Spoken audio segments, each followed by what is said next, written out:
Tracy, if you All want right, to go ahead. ready to go? All right, good morning, everyone. I'm Tracy Osborne-Olchin, the president of the Overland Park Chamber, and it is wonderful to see all your faces this morning. I never thought I would say this about a single-digit temperature day, but it is a fabulous Chamber of Commerce day.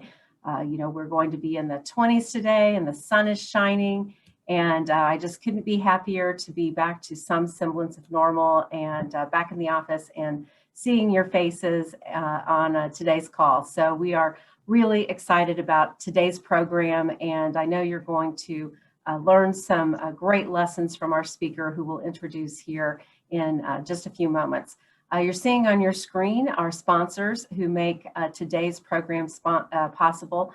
First, want to thank very much for our 8th year of the Executive Leadership Series, Matt Sheets, who is the market president of FNBO, and you're going to hear from Matt in just a few moments. You're also seeing on your screen our corporate partners and corporate sponsors who make every day our core purpose possible by investing in that purpose, which is we exist to make Overland Park prosper. So we thank each and every one of them and hope that you will pay a little bit of attention to who they are and thank them when you come across members of those companies. So a few housekeeping items for you to keep in mind. While the program is going on, we ask that you keep your microphone muted.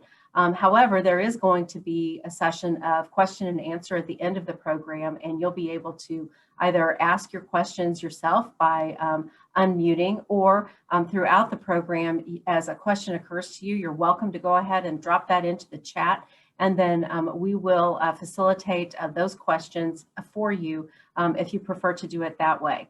And now it is my pleasure to introduce Matt Sheets, again, the market president for FNBO. Matt, it's great to see you this morning, and thanks again for your sponsorship. We appreciate having you here, and I'm going to turn over the program to you.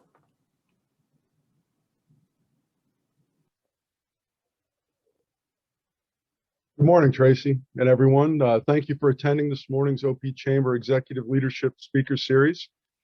At FNBO, we are committed to, as an organization, to our active involvement in helping the customers and the communities we serve to grow and to thrive. We believe leadership does not exclusively reside at the top of an organizational chart. Rather, leadership opportunities exist for every individual, regardless of their title or position. Leadership is critical for successful businesses, organizations, and communities, which is why we sponsor this Executive Leadership Speaker Series. We have heard from excellent leaders in past events, and today's speaker is no exception. Tucker Trotter, CEO and owner of Dimensional Innovations. At this point in my typical introductions, I would provide some general background on this morning's speaker. After conversing with Tucker previously, it was quite clear that he's experienced a non-typical upbringing and a subsequent unconventional career path, which he attributes to the success and his leadership style. So this is probably best told by Tucker himself. As we've all been going through non-typical times, it's quite fortuitous timing to have Tucker as our speaker this morning. So this morning, we will hear about Tucker's non-typical journey, his leadership views, and learn about dimensional innovations. So without any further ado, it's my pleasure to introduce you to Mr. Tucker Trotter. Thank you, Matt, and thank you, Tracy, for the intro. And thank you all for inviting me today. As I look through the list of names popping up as you guys are coming on, there's a lot of friends and allies on this call, so I can't thank all of you enough for the incredible support of both me and Dimensional Innovations over all the years. So thanks for being here. I'm going to go ahead and share my screen.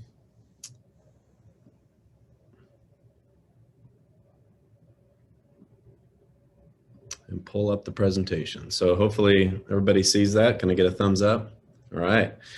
Okay, so like Matt said, he teed it up perfectly. Very non-typical upbringing, but I think it's an important, so it might be a little unusual to get this sort of presentation, but talking to Tracy, I think that's what has happened in the past, and there's been a great list of people who've preceded me.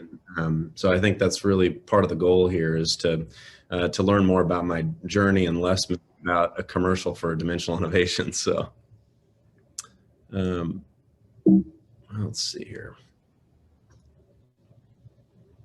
Trying to get this to advance. Okay, so the agenda here is going to be my story, and really kind of what inspired me. And I think that when you learn a little more about my childhood, you can understand, how that upbringing resulted in getting me where I am today. And then, of course, we'll cover some of the DI story, specifically around the challenges that we've gone through in the past. And I think there's some real lessons there, especially as we think of how that relates to what we're going through today. And then also, one of my major emphasis over the last 10 years or so has been just culture. And so it's a subject I like to talk about, and something that I think that DI has benefited from. So let's start with my story. And it's, like I said, it's non-typical. So I did, at a very young age, I was a designer, an inventor, a creator. I made all my own toys, told lots of my own stories. And I was just relentlessly curious. So you probably haven't been through a whole lot of business presentations that have photos like this, but my mom saves everything. So here you go. But I also, at a really young age, I was drawing and inventing and trying to figure out how things were made and how they would operate. And then, I would try to explain it to people, and I would need, stories. So here's an advertisement for a motor that made perfect sense to me, but I had to tell the story to get others to understand it. And I thought a lot about spaces and how spaces would be utilized. Again, really influential to, of course, what we do today, because this is what we do. We build spaces and experiences. And so about, I guess, the second grade, my parents got divorced, and my mom took my sister and I down to deep southern Missouri, and we built this 3-story teepee, which was completely off the grid, no running water, no electricity, 12 miles from the nearest town. And it was really, if you're at that age out in the middle of nowhere, what it really did is it drove me to, draw more and invent more. And it also taught me a lot about construction. So my stepfather and I, and mom built this house next door. And so going through that process was, again, really influential and to my upbringing. And so my step-parents, my parents were very influential, but also my grandparents. And the photo on the far left is my grandfather, McCoy, and he was a plastic surgeon and donated a lot of his time to Children's Mercy. And the craniofacial cleft palate clinic is named after him at Children's Mercy. And he taught me really the value of giving back to your community, and also the importance of work ethic. So this is him on the right, and with another Dr. Tessier, who would come over from Paris once a year, and they would work, tirelessly for several weeks in a row on kids that had cleft palates. So, I just learned a lot, really inspired me. Plus he was an avid woodworker, so I spent a lot of time in his shop, just hanging out with him. So about the 6th grade, life, I guess, became more normal, came back to suburbia, moved to Overland Park, joined Scouts. And this was a really influential part of my life too. This is going to Philmont Scout Camp, which was a life, game changer for me. And I was fortunate enough to go with my son just about 2 years ago, and it was a game changer for him too. So very influential part of my life, and learned a lot about leadership from scouting.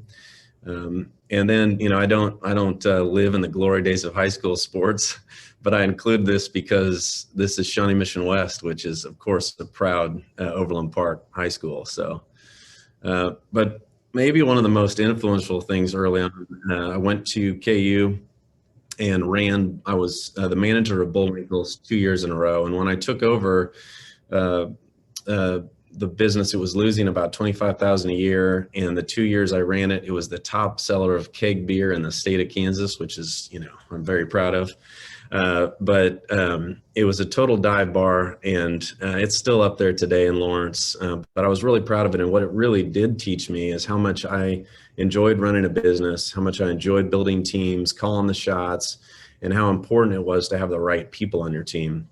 And so, and I love looking back at where all these people have gone, because they've accomplished a lot in their careers. So it was a great team that we assembled there. And then while I was in college, I pursued a degree in industrial design, and this is a photo of a product that I invented for a class project that we ended up patenting, and it really took off and won some awards. And then we ended up selling it to Bass Pro and Cabela's, and then ultimately sold the company. And what's interesting is that I had to have an internship to graduate. And so I went to KU and I said, I started a business, and that didn't count for an internship. And so, which is good actually for me now. So I had to look in a phone book. I know I'm dating myself, and there were only 3 companies in Kansas City that qualified for the internship. And one of them was this new company called Scofield Design. And so I started working there. So, and Scofield Design is what Dimensional Innovations finally has become. And so this is some photos from the early days of Dimensional Innovations in my internship. And I ultimately sold that other business and used that as an opportunity to buy into DI. So I'll get to that here in a minute. So now we'll kind of get into DI's story and go through really the timeline, which I think is hopefully loaded with lots of little leadership lessons. And so, but like I said, DI started in 1993. It literally started in a garage. It's one of those stories, and it was called Scofield Design. The original founder was Doug Scofield, and it kind of limped along for a few years. And about the time I started as an intern, it landed its first big account, and that was AMC Theaters. And so AMC, if you remember, in the mid to late 90s, they had really kind of come up with this concept of the megaplex or the multiplex, and it started an era of massive construction for all the cinema chains, and we were a big part of that. So we were working with a lot of the different cinema chains all over the country, and so it was a really exciting time. We grew really, really fast, and we kind of heard all the time, well, you're so good at this, can you take on this capability? And so through that, we added a lot of different capabilities like theming and metal fabrication. And so it really, pushed our limits of what we could do, and we ran out of space because we were growing so fast. And the original founder, Doug, and a couple others really wanted to keep it small and boutique. And so Jim Baker and myself saw the opportunity to really grow this thing. And so we took a couple of partners, we bought out the original ones and moved to Overland Park, where we are today, and started our rapid growth, and things were going great. And about that time, I was an intern, but we became really committed to internships, and we still are today. It's we kind of call it our farm system, and one of the things that we've always been committed to is listening to our interns. And we made this commitment to digital fabrication because we had an intern that came in, and he saw that the way we were doing our drawings, and he said, your clients are always making changes, and you have to completely redo the drawings. If you use a parametric metal modeling tool like the aircraft industry, you can change on the fly, and it'll adjust all the dimensions, and you'll be far more efficient. So we made that change way ahead of our time back then, and it's been transformative to our business and made us incredibly efficient, and really helped us scale over the years.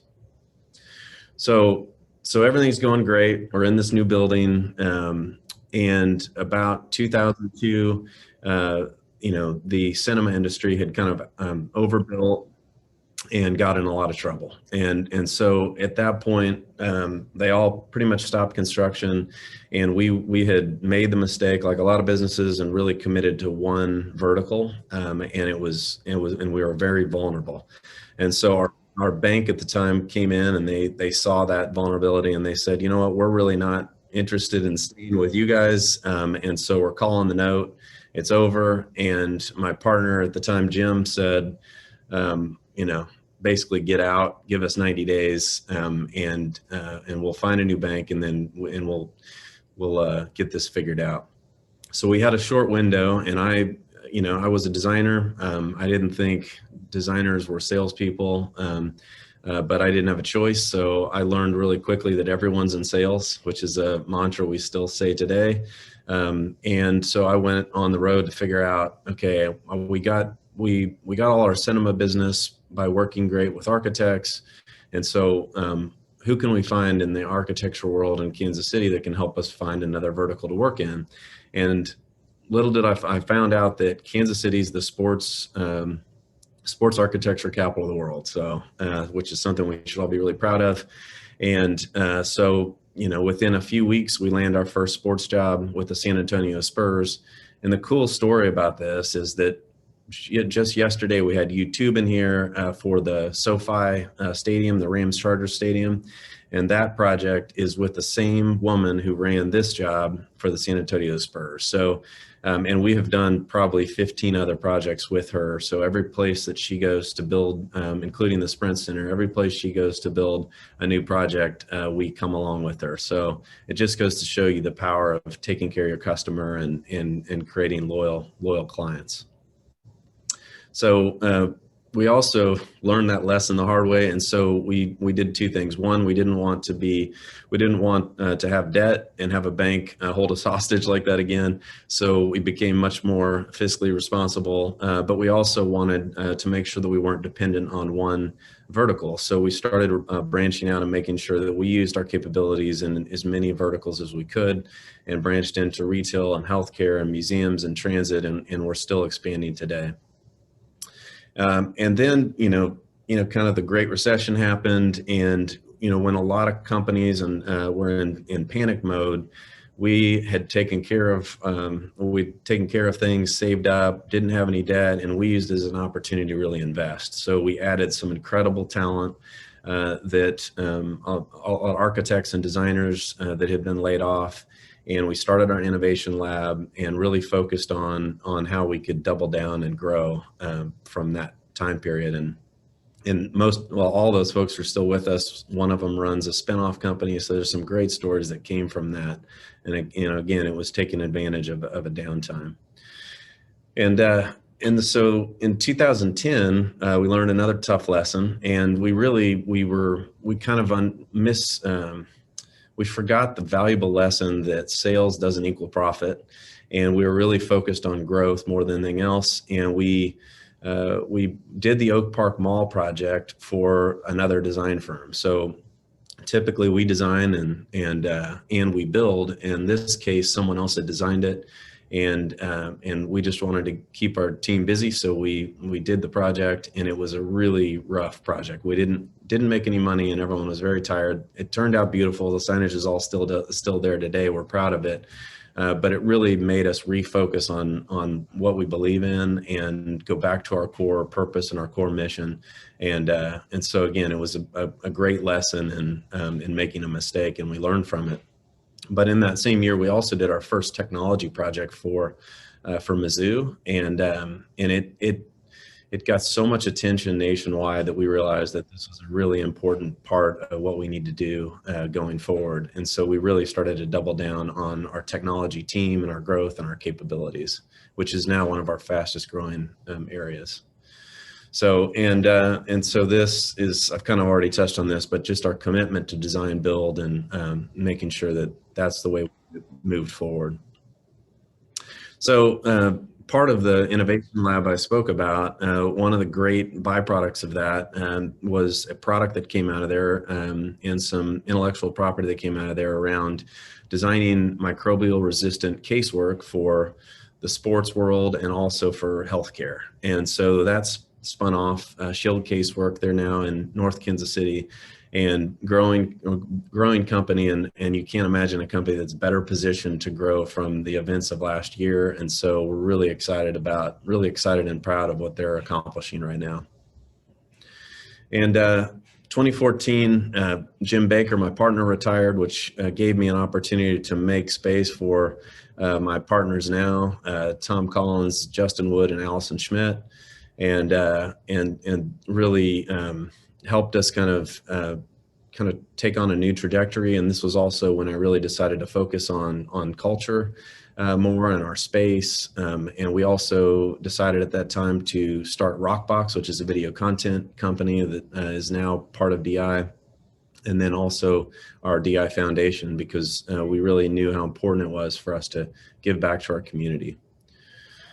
And this is more just a landmark project we're really proud of. This was for the city of Lincoln. It's a 1,200-foot pedestrian bridge that connects the Haymarket district to a parking area.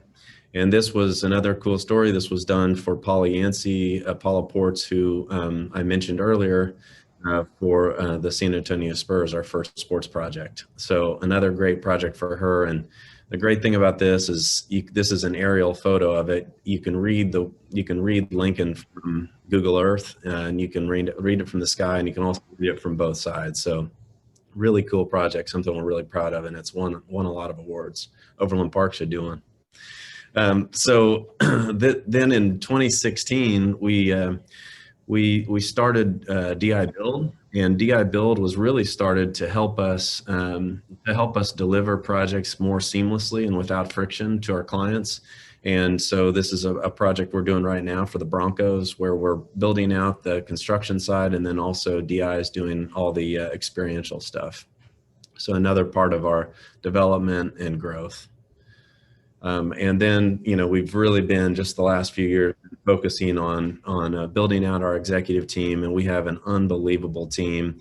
And I've mentioned Tom Collins, whose father was on the city council of Overland Park for a long time, Steve Nelson, who ran Harley Davidson here in town, Michelle Vance, who was just recently the past president of SMG, Justin Wood, has been with us for a long time. And then Vernon Williams, who joined us from BR. And he's our chief people officer. So we've got an unbelievable world-class team, and really helps us position for growth. And then 2020, I guess a lot of people are probably curious. A business that really is focused on bringing people together and creating spaces that gather people, like working in cinema and working in sports. Our business has been impacted. Our clients have been impacted. And so one of the things I'm really proud of is that our team really quickly said, okay, if physical spaces and physical experiences aren't going to be important, we know virtual is. And of course, that's what we're doing today, right? We're on a virtual call. So our team has really quickly pivoted, and we're all of our software developers and some of our product team are working on developing a virtual experience. And so it's let me just say, it's way better than Zoom. And I would have loved to have done this call on it, but it's still in development. But we've landed some really impressive clients, and we're excited about that. And we'll get back to doing our physical experiences, and we are still doing some, but we think that this is going to help create a recurring revenue stream and strengthen us going forward in the future.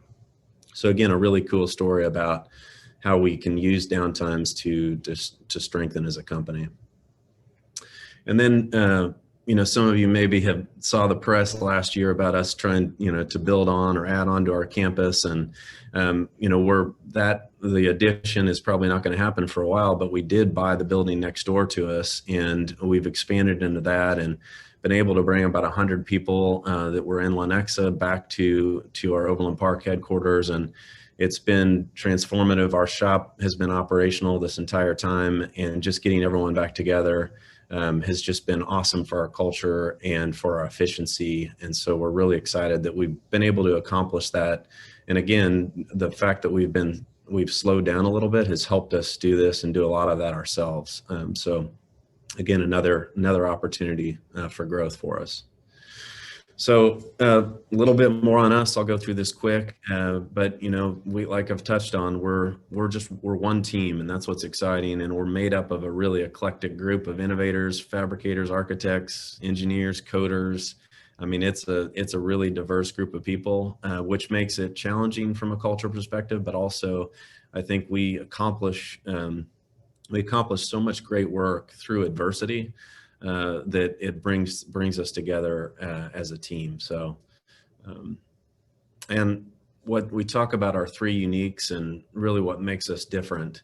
It truly is our people, and I know every company says that, but you kind of have to meet our team to understand. And our process, which has taken us years to refine, and we change it. We're still refining it every day. Well, it's a project we'll never be done with, but because most of our projects have never been done before, by sticking to our process, it really gives us the guts to move forward in uncertainty. And then, of course, our projects. I think one of the things that always, or I hope, separates us is that when we think about projects, we think about our clients' business goals first. We obviously want it to be beautiful, but we want to make sure that first and foremost we help our clients accomplish their goals.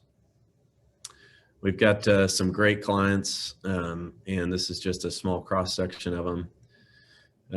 But I think what's really important for any company is to have a guiding, a North Star, a guiding purpose, and the reason we all get up in the morning. And for us, our purpose is to liberate people from mediocre experiences. And the good news for us is the world is full of mediocre experiences. I mean, everywhere you look. And especially right now. And I think as we come out of the events of last year, we'll have some, just like the security after 9/11, there's just going to be things that are going to impact our experiences that, it's going to take companies like us to really dive in and try and fix that. But the great thing about this purpose statement is that also it's about our clients, but it also holds our leadership team accountable, because if we truly say this is our purpose, it can't be mediocre to work here. And so it holds us just as accountable as leaders as it does our team to deliver great experiences for our clients. And this is what delivering remarkable experiences looks like. I love this image down in the bottom right of a father and son going to a football game together. And, obviously people going to the movie together, to this Star Wars themed theater we did in Omaha.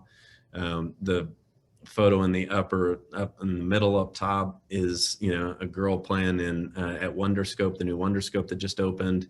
And then upper left is Cleveland Clinic, a touchless media wall that we did for them where kids can create artwork.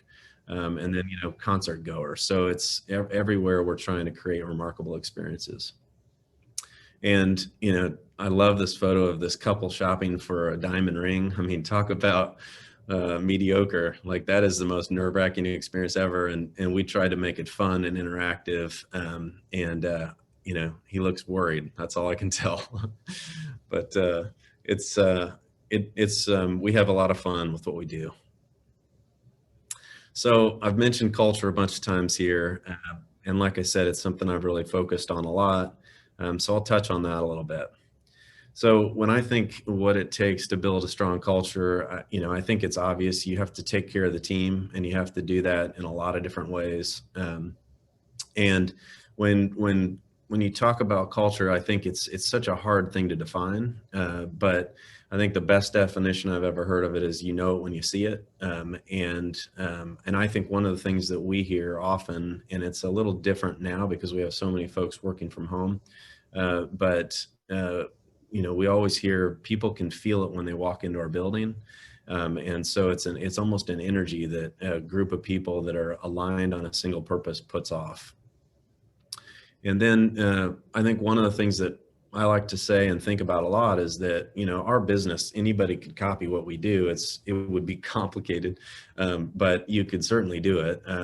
But you can't copy culture. That's, everyone owns their own culture. And so that's one of the things we have to protect. And when I think about how it works, you know, I think it's made up of, I think the most important piece here, of course, is the trust in the center. None of this works without trust and without establishing trust with your team and with your clients. And it really, I think, is made up of three big components, which is your brand and what the world thinks of you, your team, and then, of course, the leadership. And so, you know, your brand is really made up of your purpose, which I touched on, and of course the voice of the client, because they're gonna really decide what they think about you, and you have to make sure you listen to that feedback. And then I touched on our three uniques, but that's also really what defines who you are and what makes you different. And then with your team, you know, you've got to have core values, and we've got great core values, and I think you have to make sure you live by it. And I think part of defining culture is what you tolerate. And so, because that's really what the team is watching to decide whether you're true to your core values or not. And process is super important. Collaboration, you know, one of our core values is we collaborate through uncertainty. And so there's no way that we could pull off the projects we do without collaboration. Diversity and inclusion. And I mentioned Vernon Williams earlier. I think he's on here today. He really leads this effort, and he's been incredible for us. But this is about hearing everyone's voices and then making sure that, you know, that we don't use the traditional methods or our old methods to recruit people, so that we can get a diverse group of people that represent the work that we do for our clients. And then, of course, communication, which is something that we almost can't do enough. We have a saying around here, over communicate. And especially in the early days of COVID, we were putting out videos very frequently. I was doing them just to let everyone know kind of what was going on and what we were thinking from the leadership side. So communication is so important. And then I think empowerment, and we call it the DI-75, but it's a list of things that we believe in, sayings that we have. And really the idea behind the DI-75 is that it's something that if you're trying to figure out what to do or what decision to make, that you can always reference that. And there we call it decision criteria. It should give you some guidance on what the decision should be. And then, of course, when you're on the leadership team, you have to listen. Everybody in leadership has to listen. I think that's maybe the most underrated and most important thing that we as leaders can do, is listen and ask people for their opinions. There's nothing more flattering than just asking what people think about an idea. And I think someone's off of mute, so just so it's not distracting. And then transparency. You know, I think I touched on it earlier, but we switched to open book management a few years ago. And that was really this idea of being completely transparent with our team, so that we want them to see the challenges coming ahead, and then see how we're doing in the good times too. So it's complete transparency, not just in financials, but in everything we do. And then I think as leaders, we also have to be willing to be vulnerable, and when we're stressed or when we're worried, because I think people sense it anyway. So you might as well come clean and talk about it. And then, of course, you have to do what you say. And so I think as leaders, if you say you're going to do something and you don't, that communicates too. So, one of maybe the toughest lessons I've learned multiple times is, if you say you're going to let people fail, then how you react to those failures is really important. So I think sometimes the way our initial reaction to any type of failure, especially as entrepreneurs, might not be the best way to express it in front of your team, because you really want them to be willing to fail and learn from those lessons. So yeah, culture is ours. So I think I want to talk a little bit about a couple of projects, and it's not so much to talk about the projects as it is how the fact that they got done is supported by the culture we've built. And so the first one is for the Al Davis Memorial Torch for the new Raiders Stadium. And I know we're in Chiefs country, but this is a good project for us. So this Manica architecture here in Kansas City, is they do world-class architecture and sports architecture, and they designed the stadium, and they designed this memorial torch. And so this was the rendering we received, and it was described to us to have kind of the same finish as the Chicago bean, this metallic finish, and it had to. It couldn't weigh more than 250,000 pounds. It had to fit a tight budget. It had to fit a tight timeline. So it had some really tight constraints to it. And we love working under constraints, but this one seemed really risky. And so we reached out, we knew what the budget, we knew all the constraints. So we reached out to A. Zahner, world-class architectural fabricator here in Kansas City, one of the best in the world. And they looked at it for us, and they said, yeah, that we don't see how we can do it for the budget either. And so traditional methods just wouldn't work. And so in the meeting, we were kind of at the point where we were going to turn the work away. And someone in our innovation lab said, I've got a crazy ass idea. What if we 3D print it? And so I said, okay, I'm listening. And that was on a Friday morning. And on Sunday, we were in a truck driving to Dale, Indiana to look at 3D printers. And so you can imagine it has to be a pretty big 3D printer, right? And so we, trying to get the slide to advance here. So this is the 3D printer. And at the time, this was the third one to come off the line. And so the other people that had bought them were, Boeing and aerospace companies. And so we were the first ones to really think about using it for this purpose. And I asked the CEO of Thermwood that makes this machine if he thought he could do it. And he said, I have no idea. And I'm not going to sell you this machine until we can prove it will, which is actually the answer I was hoping for. So we hired a additive manufacturing 3D printing engineer from Purdue to help us study whether it would work or not. And we did come to the conclusion that we could buy it and that it would work, but that was still loaded with risk. And just for perspective, the most expensive piece of equipment we had bought in the past was about $250,000, and this is $2.5 million. So it was a big investment, a big risk, and a big jump for us. And so this shows you kind of what the engineering looks like for this element, and it's 9 stories tall. So we have our application in for the world's largest 3D printed element right now. And this shows you how the engineering works behind it. So each one of these parts, it's almost like Lego blocks, but each one's 3D printed and each one has its own unique geometry. It took us about 9 months to print all the parts and assemble them out in the field. And this is just more engineering details, and then our team out in the field installing. And then this is the final product, which maybe you have seen on Monday Night Football. And this again is only the top section of it.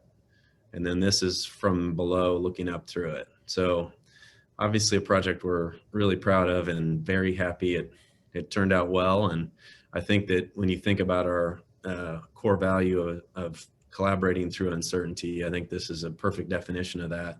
And I think back to the idea of how our culture supports this, I think truly listening to everyone and giving everyone a voice, I think, is how this happened in the first place, and the willingness to take some risk.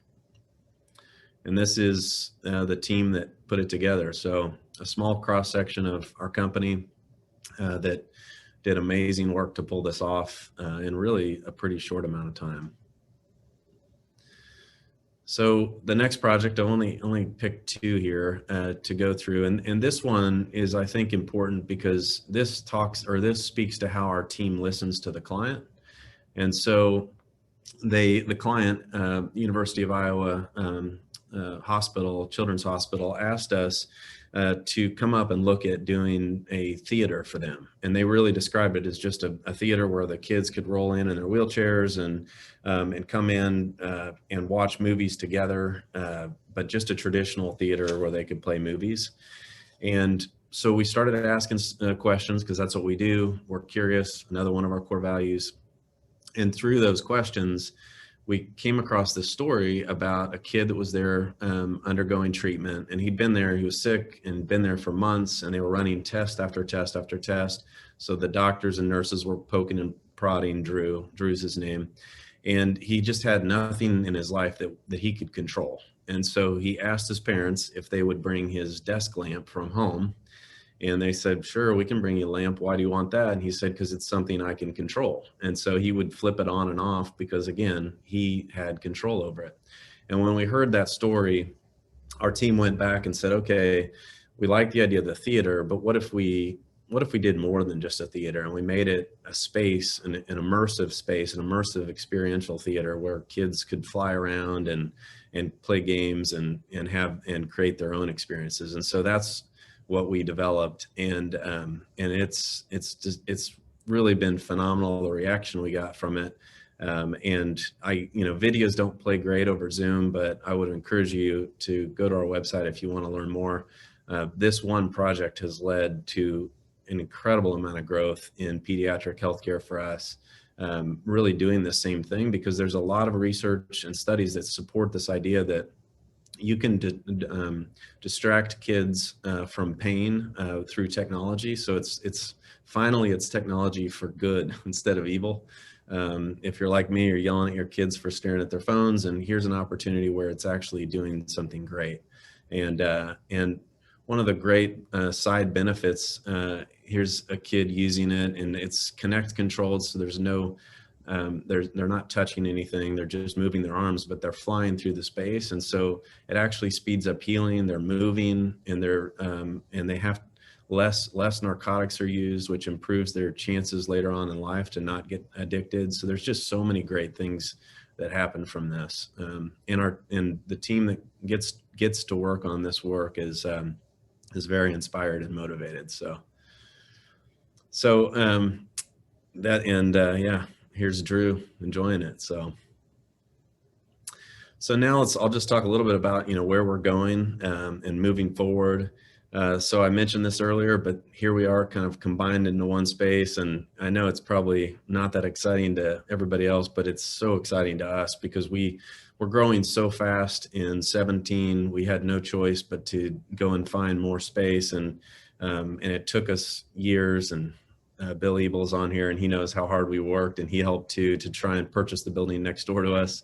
Terry O'Leary was great helping us through that process, and getting that building was it's so huge for us. And so it's the little things, but it's important to us to work really efficiently together on how we problem solve. And I just threw this in because it's super cool. This is a spaceship that we're building for Dassault Systems, or SolidWorks. So this was a collaboration from, I think, 500 different designers, engineers all around the world that built this system in SolidWorks, or this space station in SolidWorks. And we're just building the model for them, but really cool project.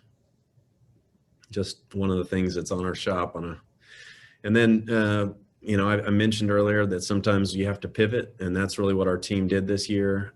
And so I mentioned it, but yeah, we're calling it DIVE. So it's Dimensional Innovations Virtual Experiences, and it's creating just this shows you, one of my theories on Zoom is that it's very easy, and probably about 78% of the people listening right now are probably trying to multitask and looking at their phone and going through emails, and because that's just what we do on Zoom. You can kind of do that, but at the end of the day, you're not getting the full immersion of an experience. And so the idea behind this is it allows people to be a little distracted, and so you can roam around in this lobby while the speaker is talking, and you can learn about this company. So you can click on hotspots, and it'll tell you how long this company's been around.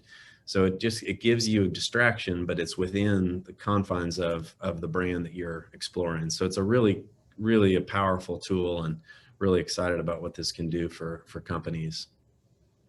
So just some more information on it. It has lots of tracking in it too, so we can tell, whether it's working and whether it's resonating, what content's working well. And then, we have to talk a little bit about what our team did during the first few weeks of COVID. And I think everyone was confused. Nobody knew what to do, and we wanted to do our part. And so the University of Kansas Health System reached out through KU's design school that I'm on the board of. And they just said, we're trying to solve this problem, and it's a global problem of making these face shields as fast as we can, because there was such a shortage of PPE. And so we looked at a lot of different ways to do this, but the one that we found, which is working with IDD, a local company, and Randy Edge. So we collaborated with another company to help solve this problem. And what's so genius about this is it can be done on a flat sheet with anyone with a CNC anywhere in the world. And so instead of just trying to make them all ourselves, which would have taken time, and we had no time, we decided to open source this file. And so we put it on the web and pushed it out. Inc., Forbes, a lot of big magazines ran this and carried the video story. All the news outlets did. And so we were able to spread the word on this really quickly. And when we launched it, we had thousands of files all around the globe downloaded. And so it was proof that it was getting used. So it was really exciting. And we also we worked with Gill Studios in Lenexa and made thousands of them ourselves and donated them to a lot of local hospitals. So it was a great opportunity for us to help our team feel like they were doing something in a time that was really, again, really confusing and hard, especially for people not in healthcare. We all wanted to do our part to help them. So, and then we also did some intubation boxes, also trying to help hospitals just through this challenge. And then I'll just end on this, and some of you have maybe seen it, but this is a big event that I'm working on here in Kansas City, and this is kind of a sneak peek for a lot of you.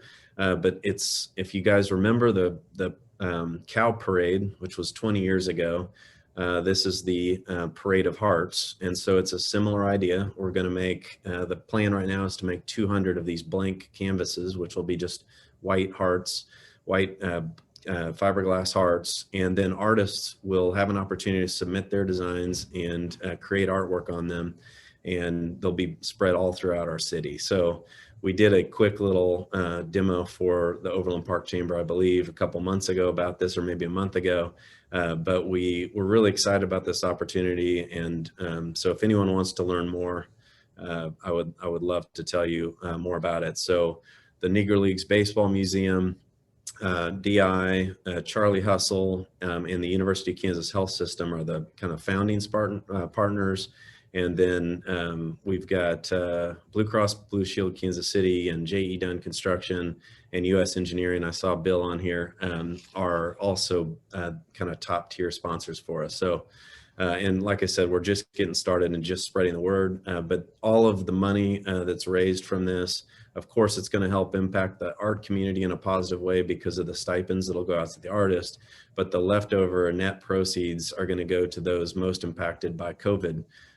For like the digital divide, small and minority-owned businesses, hospitality and tourism, healthcare, of course. So really, it's a way to help Kansas City unite around the common purpose of making our region stronger, but also help those most impacted by last year. So I think that's the last slide. So I will stop sharing so we can go to Q&A.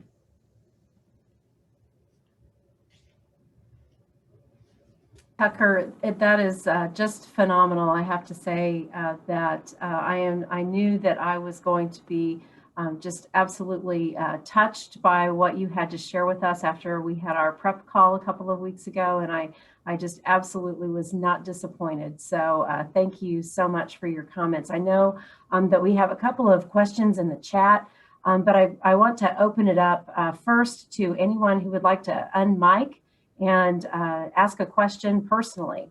I know we've got a lot of people on the call. Is there anyone who would like to ask a question? Otherwise, I'll go to some of the ones that are in the chat.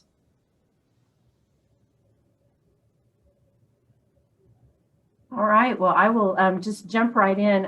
First, Matt Massalonis mentioned that you're doing some work with Perspective on the T-Mobile campus. Do you want to share a little bit about what that is? Because, that certainly has been one of the items of anticipation about what's going to happen on campus.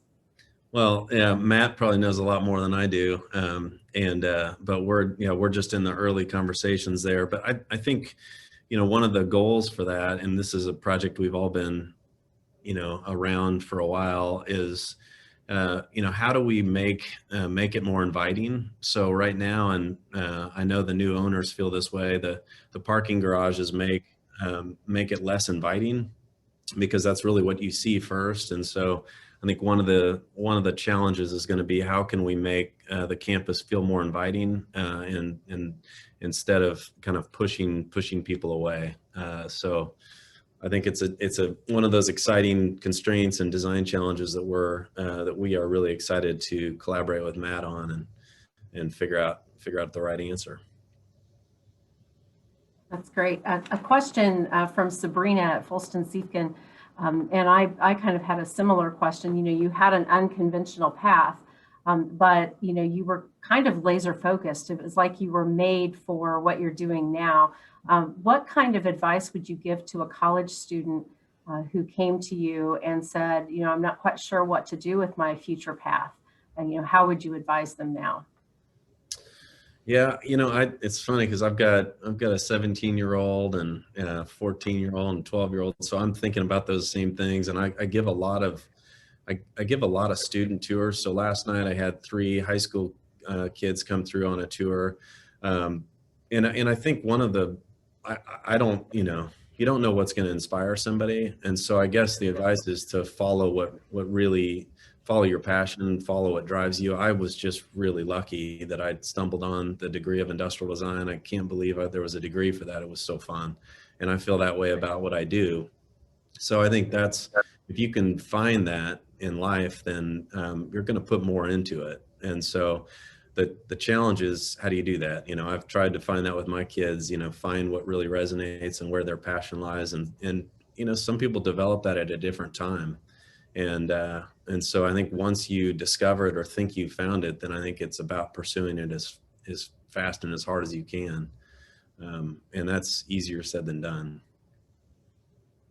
So Clint Robinson always asks, great philosophical questions. And he said, and I think we all would agree with this, that we loved the pictures of you when you were a kid. So have you reflected, if we were to look at a picture of a future Tucker, what would future Tucker look like? Oh God, I don't know. Isn't there an app that does that? I don't know. You would probably know, or maybe you've got somebody in the innovation lab who's working on an app that does that.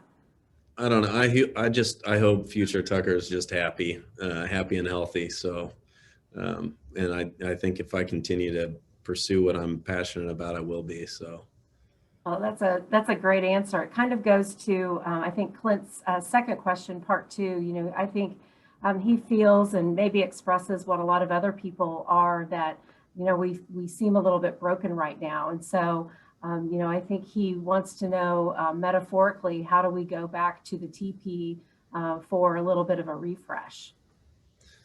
That's a great question. I think, and I think maybe that has been some of the benefit of what we've all been through. Is I think it has maybe helped some of us realize that, some of the best things we have in life are the things that don't cost anything. It's our families and the time that we get to spend together, and maybe maybe all the things that we race to every night, the games and everything else, aren't nearly as important as having dinner together.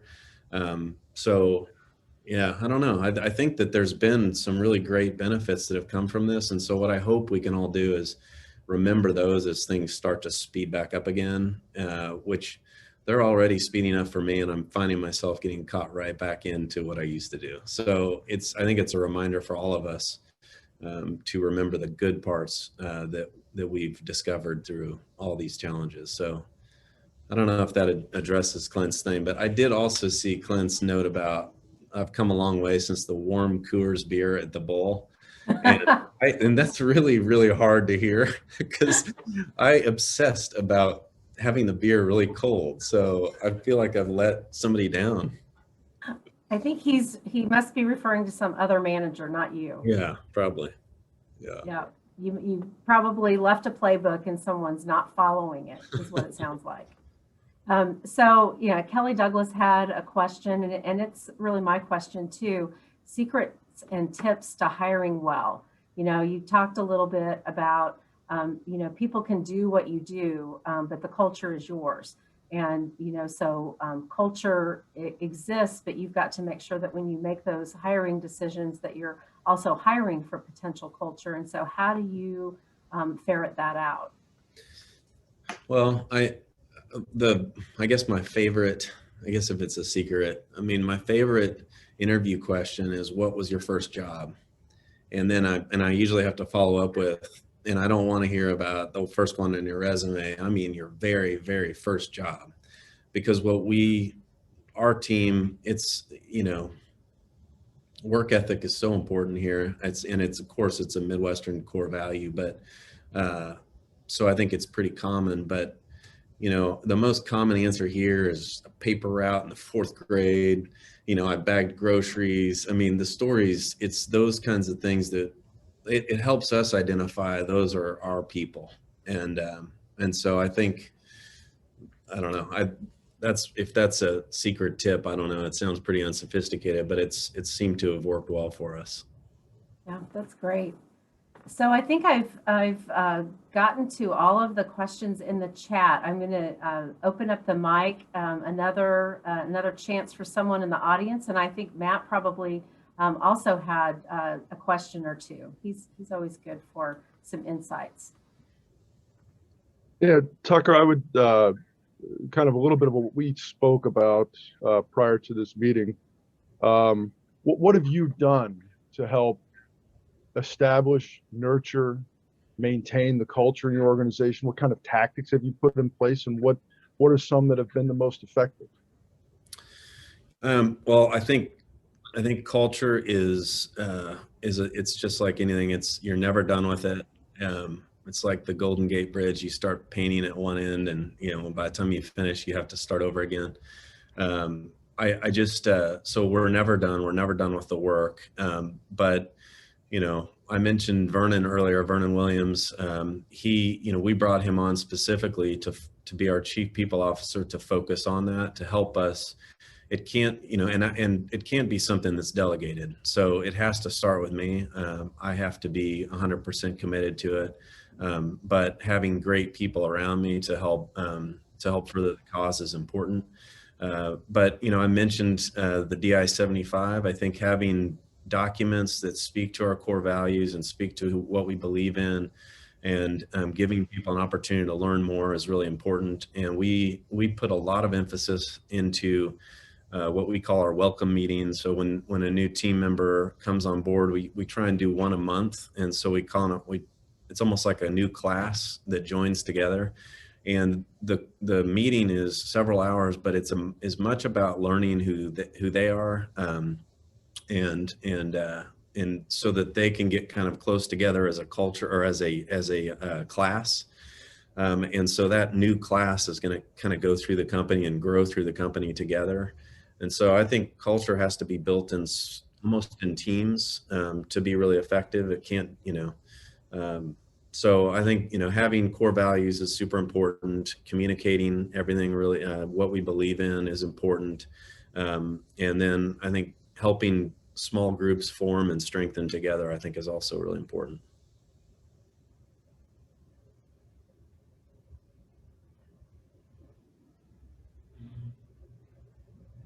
All right, last call for a last question.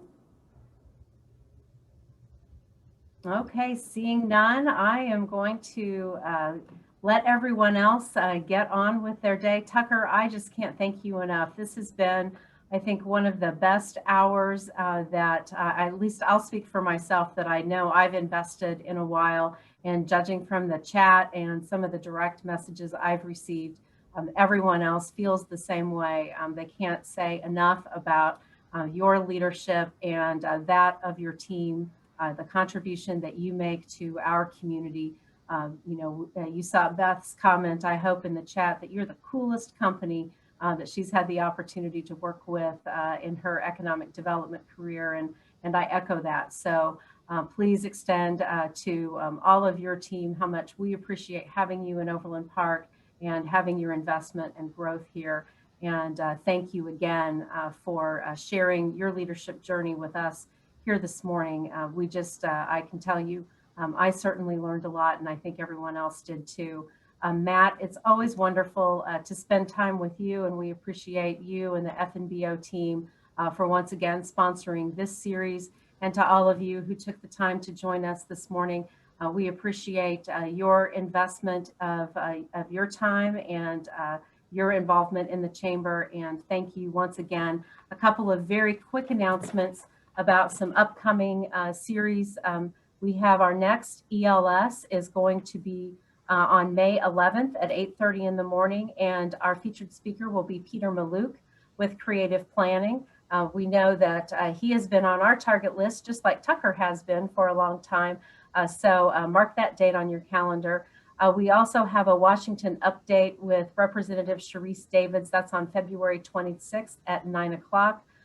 Go and register. If you have any questions, just give us a call here at the Chamber. We'd love to help you out. Thanks again. Have a great Chamber day, and we will see you soon. Thanks again. Bye-bye. Thank you, Tracy. Thanks, Matt. Thanks, Tucker. Bye, Matt. Thank you, Tucker. Thanks.